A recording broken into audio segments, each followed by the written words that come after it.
Okay, chapter number 4 NCERT का, what books and burials tell us. अब book किताबें और ब्यूडियल मतलब कब्र, ये हमें क्या बोलता है उसके बारे में जानना है। थोड़ा सा इसमें वेद के बारे में भी हल्का फुल्का डिटेल है, वेद के बारे में एक्स्ट्रा बताएंगे मुझसे आपको अपने डायरी से। यहाँ पे कम है लेकिन फिर भी हम लोग कुछ लाइन बाय लाइन देखें। मैरी इन द लाइब्रेरी, शुरू में ही दिखाया है कि मैरी अपने लाइब्रेरी में है। As the bell rang, teacher बच्चों से पूछते हैं कि लाइब्रेरी में जाने time, they are going to library for the first time, पहली बार जा रहे हैं। मैरी स्टेप्ड इनसाइड, जब अंदर जाती है, लाइब्रेरी क्लासरूम से क्या चीज़ है, थोड़ा बड़ा है और वहाँ बहुत सारे सेल्फ रखे हुए। सेल्फ मतलब इसमें क्या रहेगा, बुक्स रहेगा। ठीक, जब क्लासरूम गई तो वहाँ बहुत सारा था। एक कॉर्नर में गई, कप बोर्ड पूरी तरीके से बहुत वॉल्यूमिनस बुक, वॉल्यूमिनस मतलब बहुत मोटी मोटी किताबों से भरा हुआ था। वो देखिए कि बहुत सारे धर्मों का भी चीज़ वहाँ पे लिखा हुआ था, उसमें वेद भी इसको दिखा। अब वेद क्या था इसके बारे में सोचने लगा। तो वेद से ही हम लोग आएंगे कौन से टॉपिक को पढ़ने के लिए, ये पूरा का पूरा हम लोग वेद जैसे देखे, इट मीन्स की वैदिक सिस्टम में आ गए। लास्ट चैप्टर पढ़ा हमने इंडस वैली सिविलाइजेशन, जो कि 2350 से लेकर 1750 BC तक चला। 1750 के बाद 1500 से 1500 BC से लेकर 600 BC तक ये वैदिक ईरा चला, वेद का सिस्टम।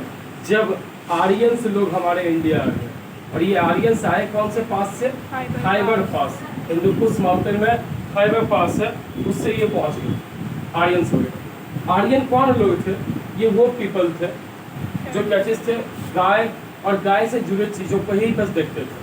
ये लोग युद्ध भी करते थे गाय के चारागाह के लिए, इनके लिए सबसे कीमती चीज क्या चीज था, गाय, काऊ का। तो ये खाइबर पास से है। अब इस वैदिक पीरियड को लोग दो पार्ट में बांटते हैं, 1500 BC से लेके 1000 BC तक, इसको बोलते हैं अर्ली वैदिक पीरियड। कौन सा पीरियड, अर्ली वैदिक पीरियड। और इस जमाने में केवल एक वेद लिखा गया, ऋग्वेद। और 1000 BC से लेके 600 BC तक को जो बोलते हैं वो लेटर वैदिक पीरियड है। बाकी के तीनों वेद इसी पीरियड में लिखे गए, जो आपके यजुर्वेद, सामवेद, अथर्ववेद है, वो सब लिखे गए इस पीरियड में। कौन से पीरियड में, वैदिक पीरियड में। वैदिक पीरियड में, अर्ली वैदिक पीरियड में सबसे बड़े देवता थे इंद्र, कौन, और लेटर वैदिक पीरियड में लोग फिर से शिव का उपासना करने लगे थे। अर्ली वैदिक पीरियड में अधिकतर लोग रहते थे इंडस वैली के आसपास, सिंधु नदी के थोड़ा सा आगे, यमुना वगैरह का नाम 3 बार इसमें दिया गया। सबसे पहली जो बुक लिखी गई वो कौन सी थी, ऋग्वेद। लोग ऐसा बोलते हैं वेद को पुरुषों ने नहीं लिखा, इसको देवताओं ने लिखा। और ऐसा मान्यता भी है हिंदू धर्म में कि गणेश जी लिखते गए थे अपना सूंड तोड़ के, और वेद व्यास लिखवाते गए थे। वेद व्यास का ही दूसरा नाम है महर्षि द्वैसायन, ठीक है, महर्षि कृष्ण द्वैसायन, पूरा कंप्लीट नेम दिया, ये वेद व्यास का ही। वेद लिखा किसने, वेद व्यास ने। कब लिखा गया, 1500 से 600। वेदों में है क्या चीज, जिंदगी जीने का तरीका है, संपूर्ण नॉलेज है वेद में, इसलिए इसको बोलते हैं बुक ऑफ कंप्लीट नॉलेज। किसको, वेद। अब one of the oldest book in the world, पूरी दुनिया की सबसे प्राचीन किताबों में से एक वेद का देखें। There are 4 of them, Rigveda, Samaveda, Yajurveda, Atharvaveda. Oldest कौन सा है, ऋग्वेद। 3500 साल पहले लिखा गया, 1500 इधर, तो 3500 साल पहले लिखा गया। इसमें टोटल 1028 हिम्स है। हिम्स मतलब छंद, दोहा, सूक्त, ये। और हिम्स को अलग अलग चीज़ों के लिए गाया जाता है। यहाँ गॉड गॉडेसेस के लिए भी गाया जा रहा है। अग्नि जो सबसे फेमस देवता, इसके फायर देव। इंद्र वॉरियर, देवताओं के राजा कौन माने जाते हैं, इंद्र। सोम एक प्लांट है जिसको लोग पीता है, सोम रस मतलब भांग। सोम रस मतलब किसको बोलते हैं, भांग। और सोम बोलते हैं किस देवता को, शिव जी को। ठीक, ये हिम्स ऋषियों ने लिखा था। पृष्ठ लोग, पृष्ठ मतलब पुरोहित, रिसाइट करते थे, पढ़ते थे, मेमोराइज करते थे, और टाइम के साथ ये वेद लोगों को याद था। वेद क्या चीज था, लोगों को याद। मेरे लग रहा है पहले वेद के बारे में डिटेल बताइए, तब इधर जाएंगे। मेरे डायरी में है लिखा हुआ छोटा, मैंने लिखा है इसको शॉर्ट में, और वेद का देख लो, ठीक है। अब ऑल द वेद लिखा गया कौन सा, वैदिक सिस्टम में। अर्ली वैदिक 1500 से कब तक, 1000 तक। अर्ली वैदिक 1500 से, बच्चे का कहना है वेद में सब कुछ लिखा हुआ, तो सब कोई वेद क्यों नहीं। वेद को पढ़ने के लिए स्वामी दयानंद सरस्वती, जो कि आर्य समाज का शुरुआत किए थे, और अभी भी DAV, दयानंद एंग्लो वैदिक पब्लिक स्कूल, जो DAV स्कूल आप जानते हो, उन्हीं के नेम पे। उनका कहना था कि वेद में संपूर्ण नॉलेज है, उसकी ओर लौटो तो हमारा जो समाज है वो सही हो जाएगा। तो ध्यान से, वेद क्या चीज़ है? दुनिया की सबसे प्राचीन बुक है, ठीक है। कितने वेद? 4 वेद। कौन कौन से वेद? ऋग्वेद, सामवेद, यजुर्वेद, अथर्ववेद, 4 वेद है। सबसे पुराना बुक दुनिया का कौन सा? ऋग्वेद। कितना दोहा है इसमें? 1028 दोहा या छंद है, 1028। ऋग्वेद के अनुसार, ऋग्वेद कब लिखा गया? अर्ली वैदिक पीरियड। ये कब था? 1500 से 1000। बाकी तीनों वेद कब लिखे गए? Letter Vedic period. तो कब था? 1000 से 600। ठीक, ये ऐसा था। आर्यंस सेंट्रल एशिया से आए थे, ऐसा थ्योरी। आर्यंस कहाँ से आए, इसके लिए अलग अलग थ्योरी है। स्वामी दयानंद सरस्वती का कहना है कि जो ये आर्यंस थे, आर्य हमारे भारत के नहीं थे, ये लोग आए थे बाहर से, कहीं से। तो अलग अलग लोगों का अलग अलग सोच है कि ये कहाँ से आए। स्वामी दयानंद सरस्वती का सोच है कि आर्यंस जो थे वो आए कहाँ? यहाँ तिब्बत के रीजन से। कोई बोला आर्कटिक ओशन से आए, ठीक है। कोई बोले कि आर्कटिक ओशन से आर्यंस आए। मैक्स मूलर नाम के एक आदमी थे, उनका कहना था आर्यंस सेंट्रल एशिया से आए, मतलब टर्की के आस पड़ोस से आए। सबसे अच्छा थ्योरी इन्हीं का ही है, किनका? मैक्स मूलर का, इसलिए इसी को लोग मानते हैं। तो ऐसा आपको ध्यान रखना कि आर्यंस कहाँ से आए? Central Asia. किस झील के पास से? कैस्पियन झील। कैस्पियन सागर दुनिया का सबसे बड़ा झील है, खारे पानी की झील। मैप में आप यहाँ देख सकते हो, ये है कैस्पियन सी। इसी के पड़ोस से आए थे कौन लोग? आर्यंस। दुनिया का सबसे बड़ा झील कौन सा सागर? कैस्पियन सागर। कहाँ है? एशिया में। और दुनिया का सबसे बड़ा, ये साल्टी वाटर है, इस पानी को पी नहीं सकते, खारा है समुद्र जैसे। दुनिया का सबसे बड़ा फ्रेश वाटर का झील है लेक सुपीरियर। सुपीरियर झील कहाँ पड़ता है? ये अमेरिका और कनाडा के बॉर्डर पे। अमेरिका और कनाडा के border. Okay. Sir William Jones के अनुसार आर्यंस लोग यूरोप से आए। मैक्स मुलर के अनुसार आर्यंस लोग आए सेंट्रल एशिया, कैस्पियन सी के पास। ध्यान से इधर सुनते जाओ। सर विलियम जोन्स के अनुसार आर्यन लोग कहाँ से आए? यूरोप से। बाल गंगाधर तिलक के अनुसार आर्यंस लोग कहाँ है? आर्कटिक ओशन, एकदम ऊपर जो आर्कटिक ओशन बर्फ के साइड से। दयानंद सरस्वती के अनुसार आर्यंस लोग कहाँ से आए? तिब्बत रीजन से आए। तिब्बत कहीं और नहीं, हमारे भारत के ऊपर ही, ये नेपाल के ऊपर वाला जो एरिया पड़ता है इसको क्या बोलते हैं? तिब्बत। इस पे कब्जा कर लिया है जबरदस्ती। कौन? चाइना। जबरदस्ती चाइना इस पे कब्जा किए हुए। इसका राजधानी लहासा है, LHASA, लहासा। और यहीं से कितने सारे लोग देश छोड़ के भाग के हमारे भारत में रहते हैं। ठंडा के टाइम में ना ये लोग सब अपना कपड़ा का वो मेला लगाता है, जिसको लोग बोलते हैं लहासा मार्केट। वहाँ ठंडा का कपड़ा बिकेगा, ठीक है। कौन सा मार्केट? हर शहर में लगभग लगता है, ये पता नहीं लखीसराय में आपका लगता है कि नहीं, बट बिहार में भी पटना में, बेगूसराय में, मुजफ्फरपुर में, भागलपुर में, सब जगह लगता है। वेद को हम लोग बोलते हैं आप पुरुष है, क्योंकि इसको पुरुषों ने नहीं लिखा, देवताओं ने लिखा। आर्यंस कौन से पास से आए थे? खाइबर पास। किस पहाड़ को क्रॉस करके? हिंदुकुश माउंटेन। कौन सा माउंटेन? कहाँ पड़ता है ये पहाड़? अफगानिस्तान और पाकिस्तान के बॉर्डर पे। अफगानिस्तान और पाकिस्तान के बॉर्डर पे ये पहाड़ है लगभग, वहीं से आर्यंस क्रॉस करके आए। ठीक। सप्त सिंधु। सप्त सिंधु 7 नदी। सिंधु नदी का पर्यायवाची शब्द है। हिंदी में पर्यायवाची समझते हो, मतलब एक जैसा मिलता जुलता, ठीक है। तो सप्त सिंधु ये क्या चीज है? ये एक जगह है, इलाका जहाँ 7 नदी थी। शुरू में आर्यंस वहीं रुके थे। इंडस, झेलम, चेनाब, रावी, ब्यास, सतलज और घग्गर। घग्गर मतलब सरस्वती। ये 7 नदी के किनारे ही शुरू में आर्यंस रहे थे, मतलब इंडिया के पंजाब वाले पोर्शन। और यहाँ इंडस वैली सिविलाइजेशन के कुछ लोग बचे हुए थे। इंडस वैली सिविलाइजेशन थी, हड़प्पन सिविलाइजेशन या इंडस वैली सिविलाइजेशन, तो बहुत अच्छा शहर बना के रहता था। तो उन दोनों में शादी वादी हुआ, तो इन लोगों को हम लोग क्या बोलते हैं? Indo Aryans. क्या बोलते हैं? हम लोग जो है इन्हीं के वंशज हैं। किनके? Indo Aryans. अब अर्ली वैदिक पीरियड देखो। अर्ली वैदिक पीरियड जो 1500 से 1000 चला, इसमें क्या क्या खासियत है? तो अर्ली वैदिक पीरियड में मेन देवता कौन थे? इंद्र। 1028 दोहा या छंद में 250 दोहा सिर्फ और सिर्फ इंद्र के लिए लिखा गया। दूसरा फायर ड्यूटी, अग्निदेव, इनके लिए 200 छंद। भाषा क्या थी वेद में? संस्कृत। भाषा संस्कृत। संस्कृत सिर्फ इंडिया नहीं, यूरोप के भी सारे भाषाओं की जननी है संस्कृत। जैसे संस्कृत में वर्ड है मातृ। मातृ मतलब माँ, तो हिंदी में लिखते हैं माँ या माता, मातृ से निकल के आया। इंग्लिश में लिखते हैं मदर, ये भी किससे निकल के आया? मातृ से। इसलिए संस्कृत क्या है, फैमिली, संस्कृत फैमिली में ही आता है इंग्लिश, जर्मन, फ्रेंच, लैटिन, और इधर ग्रीक, और इधर इंडियन जो हिंदी है, ये भाषा सब आता है। कौन सी भाषा? संस्कृत। ठीक है। सोसाइटी था पैट्रियार्कल सोसाइटी, मतलब पापा बारात लेके जाएंगे, मम्मी को लेके आएंगे। मैट्रियार्कल सोसाइटी मतलब मम्मी ही बारात लेके जाएंगे और पापा को लेके क्या करेंगे? घर आएंगे। ठीक। ये सिविलाइजेशन रूरल था। जैसे इंडस वैली सिविलाइजेशन में क्या था? शहर बहुत अच्छा, वो था अर्बन। वैदिक सिस्टम में क्या था? रूरल, ग्रामीण सभ्यता। इनका इनिशियल प्लेस कहाँ था? पंचनद। पंचनद बोलते हैं पंजाब को।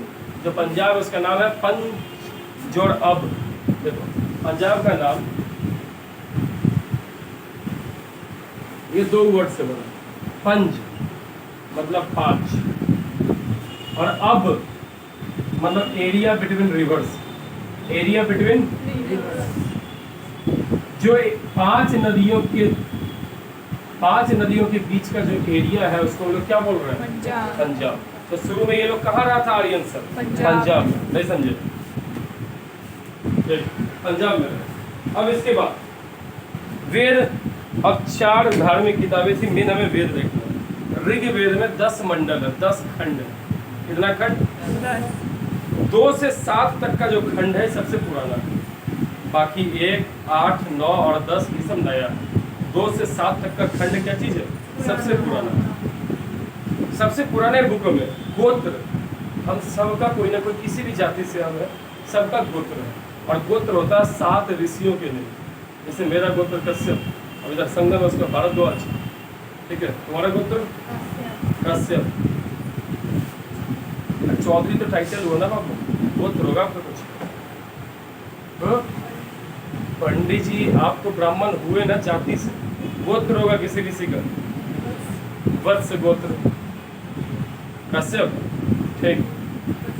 कश्यप, कश्यप, सांडिल्य, ये भी गोत्र है। बात सही है। नेक्स्ट, तो ऋग्वेद में कितने मंडल? 10 मंडल, 10 खंड। 2 से 7 सबसे पुराना, 1, 8, 9 और 10 नया। 8 और 9 मंडल ये मिडिल टाइम का, बीच का युग। सबसे नया है 1 और 10, पहला और आखिर सबसे नया है। 1028 2 है, 1017 है जो देवताओं ने लिखा, और 11 इंसानों ने लिखा। टोटल कितना हो गया? 1028। पुराने एनसीईआरटी के अनुसार इसमें 10,580 मंत्र है। कितना मंत्र है ऋग्वेद में? 10,580 मंत्र। ठीक है। गोत्र वैसे ऋषि को बोलते हैं जो कि ऋग्वेद का स्टडी करते हैं। गोत्र उस ऋषि को बोलते हैं जो ऋग्वेद के बारे में पढ़ते हैं। अगर आपको इजीली समझना है ऋग्वेद तो देखो, ब्राह्मणाज नाम का एक किताब आएगा। ब्राह्मण जाति वाला ब्राह्मण नहीं, ब्राह्मणाज नाम का किताब आएगा, या ब्राह्मण एक किताब एक आएगा। किताब का भी नाम एक ब्राह्मण है। ऐतरेय और कौस्तिकीय ब्राह्मण है, जिसमें इजी तरीका से ऋग्वेद को समझने के लिए दिया गया है। ठीक है। जैसे ट्रांसलेशन में आता है ना बुक, समरी आता है, गाइड आता है चैप्टर को समझने के लिए, वैसे ऋग्वेद को इजीली समझना है तो कौन सा ब्राह्मण पढ़ो? ऐतरेय और कौस्तिकीय। मेन ऑक्यूपेशन लोगों का आर्यन सिस्टम में क्या था? एनिमल हस्बेंड्री, जानवरों को पालना। मेन एनिमल कौन? गाय। जिस ये काऊ बोल रहे थे और गाय बोल रहे थे, और उसको अघन्य बोलते थे। अघन्य का मतलब जिसको आप काट नहीं सके, मार नहीं सके, जिसको मारना अपराध है, उसको हम लोग क्या बोलते हैं? अघन्य। कई बार तुम देखते हो पेपर में दिया रहता है, इसने एक जघन्य अपराध किया। अघन्य मतलब मारना नहीं है, जघन्य मतलब होता है जिसको मार दिया गया। रता मटर सबके लिए लिखा हुआ है, इन्होंने एक जघन्य अपराध किया। ठीक है। सारा गांव ये सारे गाय के जो प्रोडक्ट्स थे इसको हम लोग क्या बोलते थे? गविष्ठी। गाय के लिए लड़ाई को भी बोलते थे गविष्ठी। ये लोग लड़ता था सिर्फ किस चीज़ के? चारागाह के लिए। वो इतना बड़ा चारागाह, ये मेरी गाय खाएगी। ठीक है, तो हो गया गविष्ठी। लोग यहाँ भी बोलते हैं कि गोत्र का भी 2 मीनिंग है। एक तो है कि गोत्र, चलो जो ऋषि से दीक्षा आपने लिया उसके अनुसार आपको गोत्र मिला। दूसरा एक क्या चीज़ है? गोत्र किस आधार पर मिला है? तो अगर मेरी गाय एक जगह बांधी हुई है और सपोज इसके आशीर्वाद की गाय एक जगह वहीं पे बांधी हुई है, तो हमारी गाय चूंकि साथ में रही तो इनके बीच में मे भी आपस में म्यूचुअल कॉपरेशन या फिर कुछ इंटरलिंक हुआ होगा, रिप्रोडक्शन हुआ होगा, तो हम दोनों के परिवार में लोगों का शादी नहीं हो सकता। ठीक है। इससे भी निकल गया तक तो एक जगह जहाँ गाय बंद थी उन सब में आपस में शादी नहीं होगा, क्योंकि हम उसी का प्रोडक्ट खा रहे हैं। ठीक है। ऐसा भी चला था, लेकिन मेन ऋषि वाले पे ही आता है। 1000 ईस्वी के बाद ये लोग उधर छोड़ के गंगा यमुना की तरफ मतलब बिहार यूपी इधर पहुंचने लगे। 1000 बीसी के बाद इन लोगों को आयरन मिल गया, क्या चीज, लोहा मिल गया। और लोहा मिल गया तो बहुत फायदा रहा भाई, तीर के आगे लोहा लगा के मारे तो आदमी मर जाए। लोहा से क्या हुआ, इन लोगों ने खुरपी कुदाल टाइप का बना लिया, खेती करने में ईजी था। लोहा से इन लोगों ने तलवार मजबूत मजबूत बनाया, इससे भी क्या चीज़ था, ईजी था। हथियार, ये सब फायदा हुआ। इस जब आयरन एज को बोलते हैं हम लोग पेंटेड ग्रे वायर फेज, कौन सा, painted grey ware phase, PGW phase. Later Vedic period में मेन देवता हो गए ब्रह्मा। मेन देवता कौन, क्रिएटर ऑफ द वर्ल्ड, पूरे धरती को बनाने वाले कौन, किसको बोलते हैं लोग, ब्रह्मा। और भी साथ में सभा समिति विदा ये सब आया। ओरिजिनल नेम वेदव्यास का क्या था, महर्षि कृष्ण द्वैत सायन। इंपॉर्टेंट मंडल जो आपको पढ़ना 3, 7, 9 और 10 वैदिक लिटरेचर में, ठीक है। मैक्सिमम टाइम जिस नदी का नाम दिया गया सिंधु, सबसे होली रिवर, जब सबसे पवित्र थी, वो उस जमाने की गंगा नहीं थी, सरस्वती थी। गंगा का नाम मात्र एक बार लिया गया है ऋग्वेद में, और यमुना का 3 बार। मतलब इस एरिया में लोग अभी नहीं आए थे, वो उधर ही रहते थे, पंजाब राजस्थान के साइड, इसलिए उन्होंने सिर्फ नदी का नाम यूज किया है, सिंधु, सरस्वती, थोड़ा बहुत यमुना 3 बार लिखा, कोई पहुंचा होगा। और यमुना के बाद इधर से आओगे तो यमुना के बाद गंगा है, तो गंगा तक लोग पहुंचा ही नहीं था, इसलिए नाम उन लोगों ने दिया ही नहीं। अब अगर 3, 7, 9 और 10 मंडल को हम देखें तो गायत्री मंत्र जो कि सूर्य भगवान के लिए लिखा गया है, विश्वामित्र ने लिखा था। विश्वामित्र कौन थे, रामायण में एक ऋषि थे विश्वामित्र, जो दीक्षा दिए थे, ज्ञान गुरु वशिष्ठ थे, है ना, गुरु वशिष्ठ थे राज्य में, फिर विश्वामित्र थे, और लिखने वाले आदमी कौन थे, वाल्मीकि, ठीक है। तो गायत्री मंत्र विश्वामित्र ने लिखा।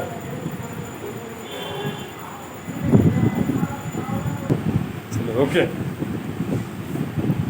तो 3rd मंडल में दिया ऋग्वेद में गायत्री मंत्र। आपसे पूछा जाता है गायत्री मंत्र कौन से वेद से लिया गया, किससे, ऋग्वेद से। उसके कौन से मंडल, 3rd मंडल, तीसरे से लिया गया। जो कौन से देवता के लिए लिखा गया है, सूर्य। 7th मंडल में 10 राजन युद्ध है। कौन सा युद्ध, 10 राजन। हुआ क्या था, सुदास नाम का एक राजा, विश्वामित्र पहले इसके ऋषि थे, पृष्ठ पुरोहित, इसके दरबार में। फिर विश्वामित्र बीच में तपस्या करने गए, तो इन्होंने क्या किया, वशिष्ठ को अपना ऋषि बना लिया। सुदास नाम का राजा किसको ऋषि बना लिया, वशिष्ठ। वापस विश्वामित्र आए तो बोले तो हम तो तुम्हारे पुरोहित थे, तो तुम बीच में बदल क्यों लिया। तो बोला कि नहीं, अब यही रहेंगे, वशिष्ठ ही रहेंगे। इसी वजह से वो गए 10 राजाओं के पास और बोले कि मेरा देखिए अधिकार, हम पुरोहित थे, मेरा छीन लिया अधिकार। और सब मिलके अटैक किया इस पे, सुदास नाम का राजा, इसलिए इसको बोलते हैं 10 राजन युद्ध। 10 राजाओं ने एक साथ युद्ध किया, किससे, सुदास से, तो नाम पड़ गया 10 राजन युद्ध। अलग बात है इसमें फिर कैसे हुआ, तो 10 राजा हार गए और वशिष्ठ ही वहाँ के ऋषि रहे। 10वें मंडल में वर्ण सिस्टम दिया। वर्ण सिस्टम समझते हो, वर्ण सिस्टम आपको बताता है, जैसे 0 से 25 साल अगर आपका एज है, जन्म से 25 साल तक एज है, वो है ब्रह्मचर्य। इसमें आप क्या कीजिए, ज्ञान लीजिए, ज्ञान बांटिए, सीखिए। 25 से 50 है गृहस्थ, इसमें शादी विवाह करके सेटल हो जाइए, समझिए संगम। तीसरा 50 से 75, इसमें वानप्रस्थ, घर को त्यागिए, जंगल वंगल वन वन में घूमिए, पूरी तरह मूव कीजिए। 75 से 90, इसमें संन्यास, अब आप सन्यासी बन जाइए, में भी आपको ज्ञान मिल जाए। तो पहले लोग ऐसा ही करते थे, मात्र 25 साल घर में, बाकी जैसे एज हुआ, बाल बच्चा बड़ा हुआ, वो लोग निकल जाते थे किधर, जंगल की, ठीक। 9वें मंडल में सोम और सोमरस के बारे में, सोम भांग, सोम नहीं सोम शिव, और सोमरस मतलब भांग, इसके बारे में। अब आगे हम लोग कौन से वेद में, साम वेद में। ये था वेद ऑफ म्यूजिक, किसका वेद, म्यूजिक का, ऋग्वेद के ऊपर बेस्ड है। सारा मंत्र ऋग्वेद का जो भी म्यूजिक से रिलेटेड है, इसलिए सामवेद को हम लोग बोलते हैं father of Indian music. Bharat में जो म्यूजिक का शुरुआत हुआ कौन से वेद से हुआ, सामवेद से। उद्गात्री वो ऋषि होते हैं या वो पर्सन होते हैं जो लोग सामवेद का स्टडी करते हैं। जैमिनी और छंदयोग ये सब वो समिति है जिसमें इजीली आप पढ़ सकते हैं।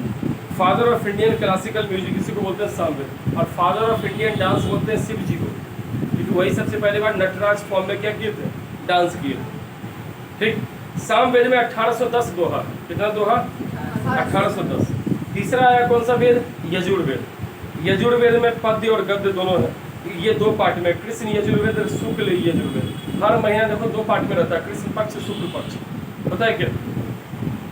कलेक्शन ऑफ सेक्रीफाइस, इसमें बलिदान कैसे होगा, बलि कैसे चढ़ेगा, ये सब। अथर्ववायु वो ऋषि हैं जो पढ़ते हैं यजुर्वेद। फिर है कौन सा वेद? अथर्ववेद। अथर्ववेद क्या? कलेक्शन ऑफ चार्म्स और स्पेल, इसमें बहुत सारा चीज़ बताया हुआ है। इसमें आयुर्वेद भी इसके अंदर आता है, मतलब चिकित्सा विकित्सा से। गोपथ वो ऋषि हैं, गोपथ वो ऋषि हैं जो इसको पढ़ते हैं।